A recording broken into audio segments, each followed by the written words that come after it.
Good morning, class 11. Today we will start the second chapter, that is the aims of education. Now, in the previous chapter we have done the narrow concept and the broader concept of education. Today we will shift the second chapter of your syllabus, that is aim of education. Now, first and foremost thing, aim is such a thing which helps us to reach to the particular goal. Now, why do we need education and why do we need to keep aim of education? What is the necessity of it? So in this chapter, we will read about what are the different types of aim in education and what is its necessity. So let's start. See, aims. First, let me explain something. That aim means what? Aim means, just now I have told you that a particular thought or a particular word where we have to reach, and according to that, thinking about that, we are trying to reach that particular or that desired point, isn't it? So according to that, we have divided aims into three different parts. One is individual, social, and finally national. Now, why these three different types of aims are there? Because we know many great educators are there, and according to them, some of them are supporting individualistic aim, some of them are supporting socialistic aim, and some of them are in support of nationalism or nationalistic aim. Now, according to their thoughts and according to their judgment, we have divided aims into three different parts that we will come in the next phase. But first we need to know that what is the necessity of aim, means why do we need aim. Now, first one, necessity of aim. First point, you will get it all the points in your book. Education is a deliberate process. To reinforce the process, there must be aim. Now see, each and every work what we are doing, I am teaching, you are listening, you are eating food, you are going for sleep, you are trying for a better job, everything, or you are trying to solve a mathematical problem, whatever you think, how you think, is there a particular aim? There must be one particular aim. So, education is a deliberate process. Deliberate means where the educant or the learner who will learn is 100% willing to learn. So, it is a deliberate process. To reinforce the process, we must need aim. So, why you are doing that particular work, isn't it? So, you need somewhere to reach. That is why, that is the reinforcement what is working behind you. So, reinforcement, the process, it is helping to reinforce the particular target, means it is helping, the process is helping to reach that particular. You want to get good marks in your exam, so you are reading. You need something to buy because you need it in the school. You are eating food because you are hungry. When you are you're continuously trying to solve a mathematical problem because you need to solve it and you have to show it to your ma'am, isn't it? So everything, there's a reinforcement, and there's a good, if you succeed you feel good, and if you don't you feel bad, isn't it? So to reach the particular goal, aim, we must need aim of everything. Then the next point, norms of individual life and society. Now see,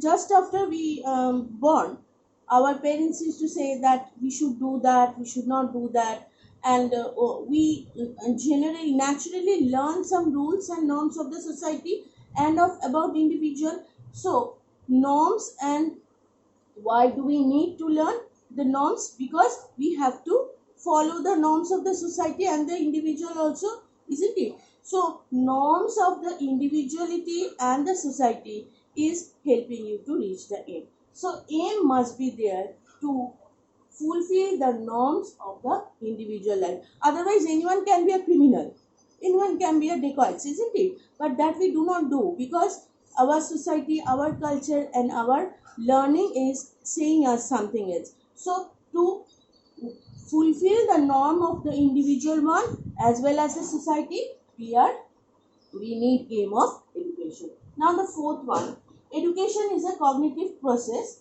Aim will provide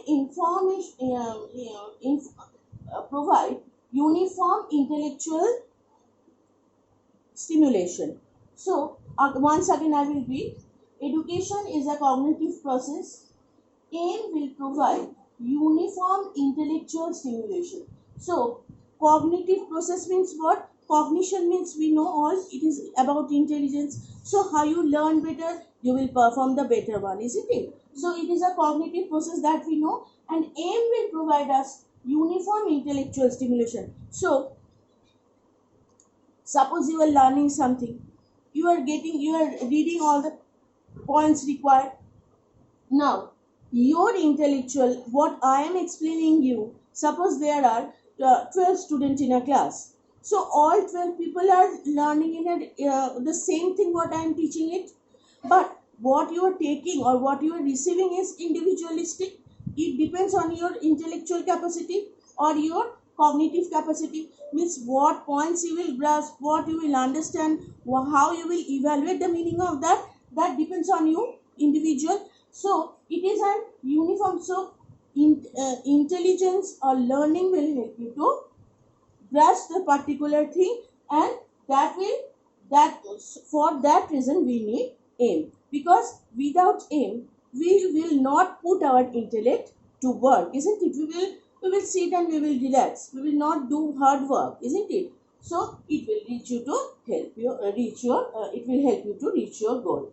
Finally, acceptance or rejection of an activity. Now when we are fixing a particular aim of an object or a particular activity or work, we know what to do and what to not. When I am going to teach you, even I also have to read before teaching you, because unless and until I understand it properly, I cannot explain it to you properly, isn't it? So when there is a goal, you are thinking that where you have to reach and what you want to achieve about, isn't it? So